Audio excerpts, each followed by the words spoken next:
AIMIM के प्रमुख असदुद्दीन ओवैसी ने चीन के ताजा दावे पर तीखी प्रतिक्रिया दी है।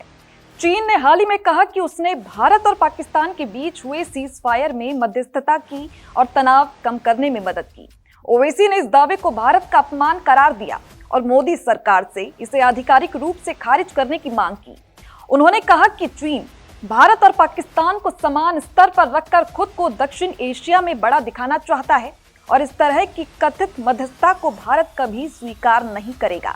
इस पूरी घटना की पृष्ठभूमि 2025 के मई महीने में हुई जम्मू कश्मीर के पहलगाम में हुए आतंकी हमले तक जाती है। उस वक्त भारत ने ऑपरेशन सिंदूर चलाया, जिसमें पाकिस्तान के कई आतंकवादी ठिकानों को निशाना बनाया गया। इसके बाद 10 मई को दोनों देशों के director general of military operations यानी कि DGMO ने फोन पर बातचीत की और युद्ध विराम यानी कि सीज फायर पर द्विपक्षीय सहमति बनी। भारत का कहना था कि ये पूरी प्रक्रिया सीधे भारत और पाकिस्तान के बीच हुई थी और इसमें किसी तीसरे देश की कोई भूमिका नहीं थी। लेकिन हाल ही में चीन के विदेश मंत्री वोंग ने दावा किया कि चीन ने निष्पक्ष और न्यायपूर्ण भूमिका निभाकर भारत पाकिस्तान के बीच तनाव कम करने में मदद की। उन्होंने कहा कि चीन ने लंबे समय तक शांति स्थापित करने की कोशिश की। देखिए, इससे पहले अमेरिका के राष्ट्रपति डोनाल्ड ट्रंप ने भी ऐसे ही दावे किए थे, जिन्हें भारत ने साफ तौर पर खारिज किया। ओवैसी ने कहा कि ऑपरेशन सिंदूर के दौरान चीन ने पाकिस्तान को रियल टाइम इंटेलिजेंस सपोर्ट दिया और अब खुद को मध्यस्थता दिखाकर भारत की संप्रभुता और सम्मान पर सवाल उठा रहा है। उन्होंने मोदी सरकार से सवाल किया कि क्या प्रधानमंत्री की चीन यात्रा के दौरान इस तरह के दावे पर कोई सहमति दी गई थी। ओवैसी ने जोर देकर कहा कि भारत अपनी स्वतंत्र विदेश नीति पर किसी भी तरह का समझौता स्वीकार नहीं करेगा और किसी तीसरे देश को द्विपक्षीय मामलों में मध्यस्थता करने की अनुमति नहीं देगा।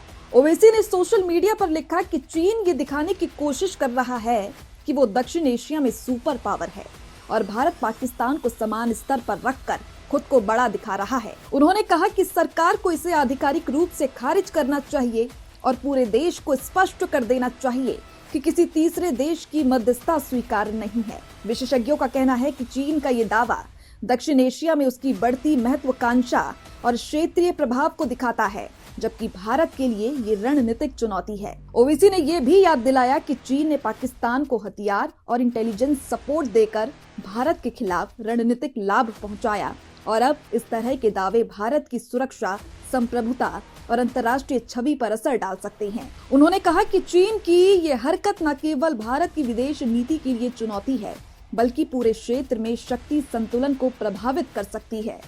तो देखिए, ओवैसी का संदेश स्पष्ट है कि भारत की संप्रभुता, स्वतंत्र विदेश नीति और द्विपक्षीय फैसलों में किसी तीसरे देश की दखल अंदाजी मंजूर नहीं है।